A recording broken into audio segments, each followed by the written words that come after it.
نقرأ درا يا أباكي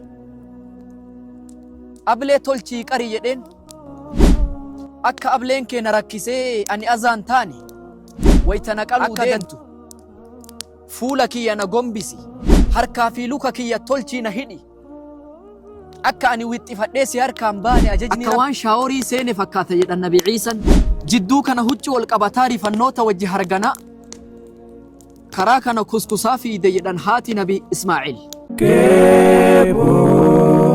Kebor Multimedia Production. بسم الله الرحمن الرحيم. كل آمن وأنتم بخير. تقبل الله منا ومنكم صالح الأعمال. السلام عليكم ورحمة الله وبركاته. نمني ربي تأمني قيا قمتشو عيد قرقودة لما قبا إني تكفان عيد الفطري إبادة قرقودة بودان أرقما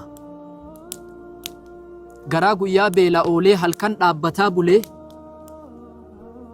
أفان ذكري قرآن أولي إبادة جالتو halkan takkichaan baatii kumaa caaltu Laylatul Qadriin ka Rabbi achi keessa godhe ibaadaa kana boodan ayyaanni Ciid al-Fixrii argama. Inni lammaffaa Ciid al-Adhaadha. Iida nuti amma teennee gammachuu waliin qoodannu kana. Ciidni kun iida ibaadaa gurguddaa boodan argamuudha. Guyyaa gaafa gabroonni Rabbi yawmu tarwiyaa minaan bulanii gaafa barii saglaffaa martuu gara Arafatti sallafee dhaabbatu guyyaa Arafaa guddicha san boodan ciidni kun argama. Rabbiin iida kana lamaan ibaadaa gurguddaa boodan akka nuti itti gammannu nuu godhe. Baga Rabbiin umrii keessan qusatee asiin isin gahe maatii fi firoottan keessan wajji baga dhaqqabdaniin dhaamsa kiyya gammachuu teessan daangaa walitti dhaabbattuu Rabbi isinii haa godhu. Guyyaan ardhaa kun adada barri naannahuun seenaa tokko nu yaadachiisa. Seenaa Qur'aanni dubbatu, seenaa hadiisni lafa kaa'u, seenaa abbaa tawhiidaa Nabi Ibraahimiin seenaa isaanii adada waggaatii yaadanna. jalqaba irratti Nabi Ibraahim Rasuulli Rabbi alayhi salaatu wassalaam wayta samii tana ol bayan nabiyyoota hedduu samaawaata kana keessatti arganii Ibraahimiin samii torbaffatti isaa Beeytal Ma'muuritti hirkatu argan. Jibriilin gaafatan eenyuun ni jedhanii Nabi Ibraahim jedhanii itti himan. Abbaa tawhiidaa dhaqanii salaama itti qara'an.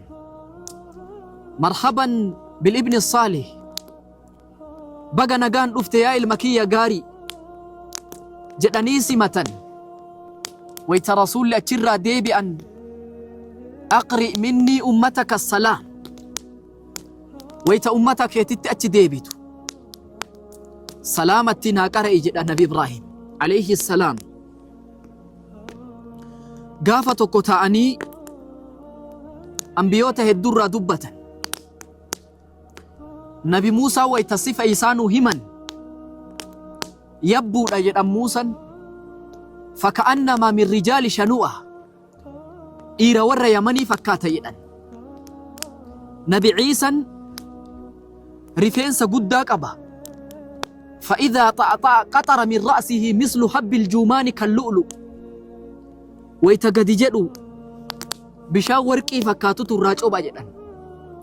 فكأنما خرج من دياماس أكوان شاوري سيني فكاتا جدا النبي عيسى أنبيوته هدو دبتني إبراهيمين إراج اللسان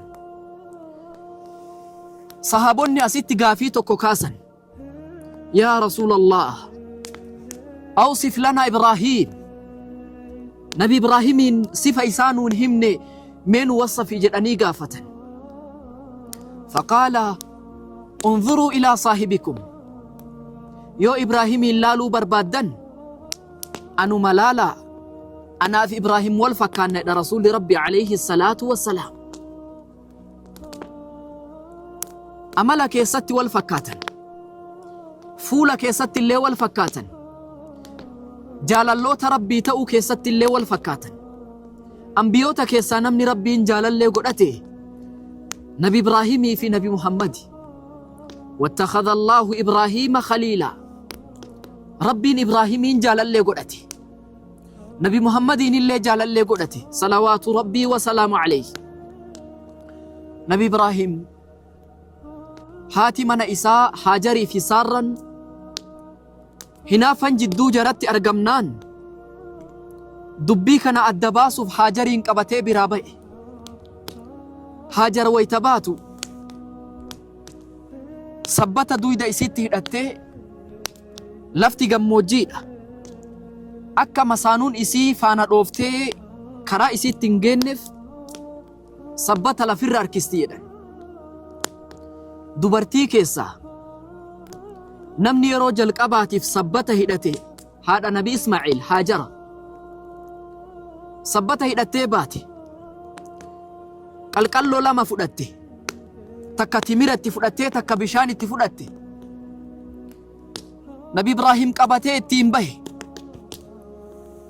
Gabaasa birootitti yarkabuuna alburaaq, buraaqii yaabbatan jedhan. Wayita bahanii ittiin deeman muka tokko ka naannoo Zamzamitti argamu jala qubsiise Ibraahim.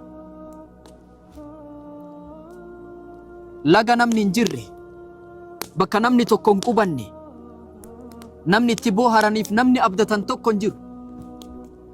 Ibraahim achi geennan thumma raja'a wansarafa ila Shaam. Haajarii fi Ismaa'eel daa'ima xiqqaa achitti dhiisee duyda galee deemsaaf ka'e. Haati tun daa'ima lafa keettee Ibraahimiin duuka kaate. Na dhiisee deemaa. Yaa Ibraahim ayna tazhab? Yaa Ibraahim eessa deemta jettee bi'alaa sawtihaa sagalee ol qabattee Ibraahimitti lallabde. Nabi Ibraahimiin dubbatan cal'isanii fuuldura deeman. Yaa Ibraahim ayna tadhhab? Eessa deemta jettiin Ibraahimiin? Booda namni kun nabiyyiidha, ajaja rabbiitiin deemuun oolu. Atatrukunaa wa tadhhab? imanu dhiiftee deemtaaree jetteen. Allahu amaraka bihaadha? Rabbitu akkana si ajaje? Asitti dhiisii deemi rabbitu si ajaje jetteen. Faqaala na'am, eeyyeti jedhe Ibraahim. Idhan falan yudayyi'ana, eega rabbi si ajaje rabbi nun rakkisuu deemi jettee geggeessiti. Deebitee daa'ima fudhattee وتشرب من ذلك الماء وتأكل من ذلك التمر حتى نفد. بشان سنرى رغا تميرا سنياتا دائما هرم أبافتا وصوجتو بشان هنرمه تمر إسيه هنرمه. وصار الغلام يتلوى يتلبط من الجوع. دائمني بيلرا هرمي بودنان لوكالا فديديتي إجي سا غرغلتي. Garaan garaa haadhaati laaluu dadhabdee daa'ima lafa keettee osoo laaluu du'urra biraa deemuu wayya jettee tulluu takka safarratti ol baate. Bitaa mirga laalte. Way namni karaa kana tara, namni naa bir'atu, namni nu gargaaru way karaa kana baha jettee bitaa mirga laalte jedhan. نما تكون أرجني ليس عندها أنيس ولا إنس ولا زرع ولا در. مكي إرا وأبدة ننجرو نمني أبدة ننجرو واني تبوهرا تكون جرو غارسا إرا لالتي وادبنان غارا مرواتي تأتفيد تلو تكت أتفيد جدو كان هجو والقبطاري فالنوتا وجه هرغنا karaa kana kustusaa fiide jedhan haati Nabi Ismaa'eel. Marwaan gubbaa ol baatee bitaa mirga laalte. Wanni takka hin jiru. Rakkoo isii kana namni argu tokko hin jiru. Laa yaraaha illa Allah. Rabbiin malee ka isii quba qabu tokko hin jiru. marwaan irra baatee bitaa mirga laaltee dhabde ufirra deebite gaara safaatitti osoo akkanatti fiidu jidduu safaa fi marwaa yeroo torba fiide jedha rasuulli rabbii alayhi salaatu wassalaam. Har'a wayta namni hajjii godhu wayta namni cumraaf deemu fiiginsi jidduu safaa fi marwaa sunnaa haadha nabi Ismaaciil irraa dhufeedha rasuulli rabbii alayhi salaatu wassalaam. Wayta gaara marwaa gubbatti ol baatee abdii murte hargansuu fi rifannoota wajji bitaa mirga laaltu sagalee xiqqaa wahii dhageette jedhan. Faqaalat linafsihaa sahin uf dhooftee sahin ufiin jette afachume haa jechaa deemti jedhan. Tasgabbaa ufiin jette jedhan. Mee dimtsi sagalee wahii dhageette mee dhageeffadhu ufiin jette hin dhageeffatte omaan garre sagalee ol qabattee itti lallabde nama sanitti in kaana cindaka ghiwaas yoo nama waa harkaa qabu ta'e yoo nama waa harka jiraatan ta'e callistee nun laalinii nutti daddafi jette. Yoo isin gara daa'ima achi laaltu daa'ima isii bira namatu dhaabbata achirraa fiigaa dhufte gara naannoo zamzam burquuf sawwayta isiin dhuftu فإذا هو جبريل أمين الوحي مطاع ثم أمين. جبريل دفعت دابته أكا ربي إسين إرقر أكا ربي فرماتا في دوف اتهمي صبر سيسي قفلا إسات دچي كانت أهي بشان بركنان براليته gammaddee mirqaantee bishaan cirracha gammoojjii keessaa burqu kana zummi jettee walitti naanneessite. Bishaan zamzam rahima Allahu umma Ismaaciila jedha rasuulli alayhi salaam. Rabbi haadha Ismaa'ilii rahmata haa godhu osoo isii walitti naanniguu baatte silaa laga ta'ee yaa'a jedha rasuulli. Duniyaa tana mara walgaha bishaan sun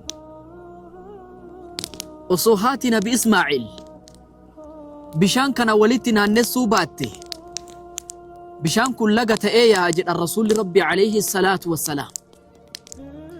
Bishaan argattee afuurri itti deebi'ee bishaan san dhugaa harmi isii baanan daa'ima ruuhin keessaa ba'uu ga'e kana ol qabdee harma oosifte. Osoo isiin akkanatti afuurri itti deebi'ee achi taa'u naggaadonni tokko warri Jurhum karaa san bayan fanazaluu asfala makkaa naannawa makkaa san qubatan. Osoo achi dhaabbatanii qubannaa isaanii tolfatanii jiran allaattii tokko samii irratti argan. Allaattiin kun naannawa bishaanii malee hin naanna'u. Iddoo bishaan argamutti argama allaattiin kun. Allaattii kana achi ilaalanii fa'arsaluu jariyyan aw jariyyayn nama lama yookaan nama tokko ergan. Nuti bakka kanatti bishaan hin baynu garuu allaattiin kun bishaan biratti argama. Mee bakka kana dhaqaa laalaa jedhanii nama ergan. Wayta namoonni kun fiigaa dhufan bishaantu lafa keessa ol burqa. Haadha takkatu daa'ima qabatee bishaan bira taa'a. Nama moo waan biraatii rifatanii uf duuba deebi'an. Dhuguma bishaantu lafarraa burqaa jira. Garuu intala tokkotu bishaan bira taa'a jedhanii himan. Namni marti wal qabatee bakka san dhufan. Wayta jarri dhufu sibira qubatuu barbaanna jedhanii gaafatan haadha Ismaaciil. Na biran qubattanii garuu bishaan tuquu mirgan qabdan jettee dhoorgite. Qubadha akka barbaaddan garuu bishaan kanan tuyxan jetteen. Jarri bira qubatanii boodarra harcee fi daakuu kennaniif. Jarri harceen gargaara isiin bishaanin gargaarti jedhan. Jireenyi isii akkasitti bareedee fooyya'e. Isii dur rakkoo fi boohartii nama abdattu tokko hin qabne rabbi nama fidee bira qubsiise. daa'imni isii kun kuskusuu fi xiqqoo ol guddachuu eegale. nabi Ibraahim amma dhufee jara kana ziyaara. gaafa tokko Ismaa'ilii guddatee dargaggoome. mucaa abbarraa bakka bu'uu ga'e. haftee abbaa boodaa nabi Ibraahim dhufee osoo lalaalu fanaama dhaata yawmin guyyaa tokko irra fe jedhan Ibraahim. fara'aa fi manaamihi irriba isaa san keessa ablee fudhatee ilma isaa ka itti rigu arge Ibraahim. abjuun ambiyaa'a humna wahii irraa ta'e borsasa shayxaanni waa namatti fakkeessuu miti. abjuun ambiyoonni manaama keessa argan wahii irraahi. nabi Ibraahim ilma isaa ka gorra'u arginaan bariisifatee ilmatti dhufee waan jedhe, yaa bunayya, ani halkan wayta rafu irriba keessa inni ra'aytu fil manaami anni adhbahuka, kasi gorra'uuf arge, fanzur maadhaa tara, akkam argita jedheen. mee dubbii tana akkami jedhee gaafate. mucaan mucaa ajaa'ibaati, mucaa hikmaa qabu. yaa abati if'al maa tu'mar satajidunii inshaa Allahu min as-saabiriin. yaa abbaa kiyya, ajaja rabbi si kenne dalagi, anillee ka obsu na argita. ajaja rabbiin dhiisinii dalagi jedheen Ismaa'il. gaafa Ibraahim Ismaa'iliin gorra'uu deemu osoo haadhatti himin fakharajaa wal qabatanii bahan jedhan alatti Ismaa'il waa mara qopheeffatee aada fudhatee ablee qopheeffatee akka nama qoraan cabsuu gaaratti bahe. Ismaa'il abbaatti dhaammate, na gorra'uu dura yaa abbaa kiyya ablee tolchii qari jedheen. akka ableen kee na rakkisee ani azaan taane, akka daddafee mormi kiyya narraa muramu tolchii qari jedheen. huccuu kee orrari jedheen. akka dhiini sitti faca'ee haati kiyya wayta ati galte garaan isiin rooraani, huccuu kee ol qabadhu. wayta naqaluu deemtu fuula kiyya na gombisi, akka fuula keessa na laaltee garaan kee dadhabee ajajni rabbiin harkatti hin banne fuula kiyya na gombisi jedheen. harkaa fi luka kiyya tolchii na hidhi, akka ani wixxifadhee si harkaan baane ajajni rabbiin irratti hin banne tolchii na hidhi jedhe.